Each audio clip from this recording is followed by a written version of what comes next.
Saudara menyaksikan Breaking News Kompas TV bersama saya Mario Sarong. Dan baru saja kita menyaksikan saudara rapat dengar pendapat Komisi 3 DPR RI dengan Kapolrestabes Semarang Kombes Pol Irwan Anwar dan keluarga almarhum Gama atau GRO di gedung DPR RI Senayan, Jakarta. Bagaimana AKBP tadi yang disampaikan oleh Ketua Komisi 3 Habibur Rahman pun juga mendengar pendapat ataupun kronologi yang disampaikan oleh Kapolrestabes Semarang Kombes Irwan Anwar. Tidak hanya Ketua Komisi 3 tapi juga ada beberapa anggota Komisi 3 yang juga memberikan usulan-usulan. Yang paling dititik beratkan adalah bagaimana pihak Kapolrestabes Semarang bersama jajarannya harus mengusut tuntas kasus ini seterang-terangnya.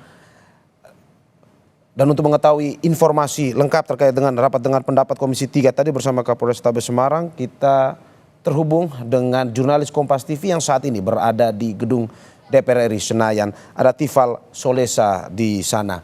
Selamat pagi Tifal. Bagaimana pantauan Anda di sana setelah rapat dengar pendapat selesai dan apa kesimpulan yang bisa disampaikan kepada kita? Pada intinya dalam simpulan rapat yang belum lama ini rampung dijalankan oleh Komisi 3 DPR RI, judulnya Rapat Dengar Pendapat Umum ya Mario, RDPU yang dilakukan oleh dua pihak kepada Kapolrestabes Semarang dan jajaran dari Polda Jawa Tengah. Pada intinya dari Komisi 3 DPR RI mengharapkan sikap profesional yang dilakukan oleh polisi untuk pengusutan kasus polisi tembak pelajar di Semarang, Jawa Tengah, baik itu dari aspek pidana maupun juga dari aspek kode etiknya. Untuk aspek pidana tadi sudah sempat dijelaskan oleh Kasubdit Jatantras Ditreskrimum Polda Jawa Tengah AKBP Helmi Tamaela yang menyebutkan bahwa untuk penanganan pidana akan menggunakan dua pasal, yakni di pasal 338 dan pasal 351 ayat 3 Kitab Undang-Undang Hukum Pidana, dan sudah ada 11 anak yang dimintai keterangan sebagai saksi dalam perkara ini. Pengusutan kasus juga masih tetap berjalan. Ada beberapa bukti juga yang dipegang oleh polisi untuk bisa mendalami insiden penembakan yang dilakukan oleh anggota Sat Narkoba Polres Semarang, Jawa Tengah ini. Itu untuk dari aspek pidananya. Sementara untuk aspek penanganan etiknya ini juga sudah dijelaskan oleh Kabid Propam Polda Jawa Tengah Kombes Aris Supriyono. Saat itu ia menjelaskan bahwa sampai untuk saat ini posisinya anggota polisi yang melakukan penembakan terhadap pelajar berinisial G ini sudah ditempatkan secara khusus atau menjalankan patsus di Polda Jawa Tengah dan pengusutannya masih tetap berjalan. Seharusnya hari ini akan dilangsungkan sidang etik untuk menetapkan putusan terhadap yang bersangkutan apakah dinyatakan melanggar etik atau tidak dan bagaimana bentuk tindak lanjutnya. Namun ini diundur sampai waktu yang akan ditentukan lagi kemudian. Itu keterangan yang disampaikan oleh pihak Propam Polda Jawa Tengah.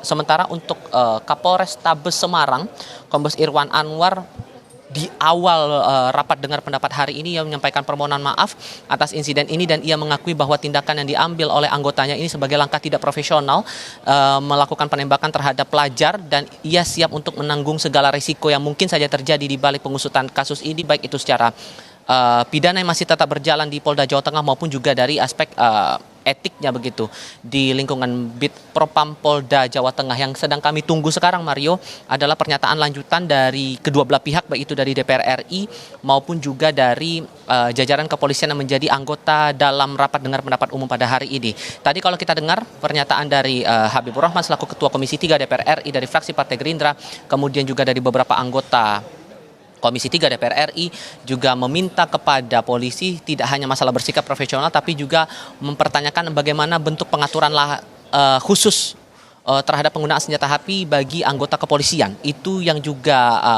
disuarakan oleh beberapa anggota Polri, sehingga sikap profesional dari polisi ini perlu untuk ditingkatkan lagi lebih lanjut. Mario.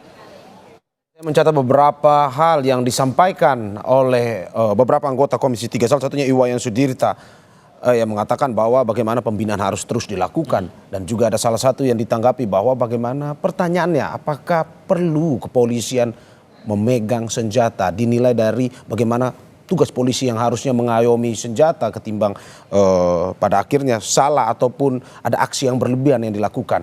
Apakah sudah ada jawaban terkait ini atau bagaimana dari informasi yang Anda dapatkan, Tifal?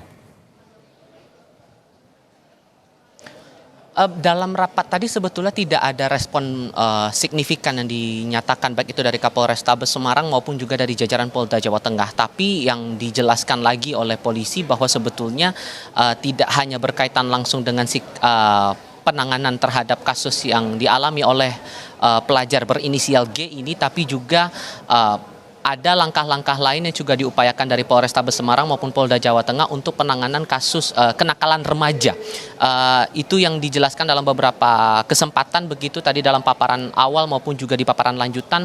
Kapolrestabes Semarang sudah menjelaskan ada beberapa penanganan kasus kenakalan remaja terutama yang dalam hal ini disebut sebagai gangster begitu yang ditangani oleh pihak kepolisian, dan ini tetap berproses, proses hukumnya ada 40 lebih kasus kalau tidak salah itu yang disampaikan oleh pihak Polda Jawa Tengah maupun juga Polrestabes Semarang. Namun pada intinya tadi Habibur Rahman juga menekankan bahwa karena ini judulnya kasusnya kenakalan remaja, maka penanganannya juga perlu berbeda ketimbang dengan kasus-kasus lainnya. Mario. Oke, terima kasih Tifa Solesa atas laporan Anda. Selamat bertugas kembali.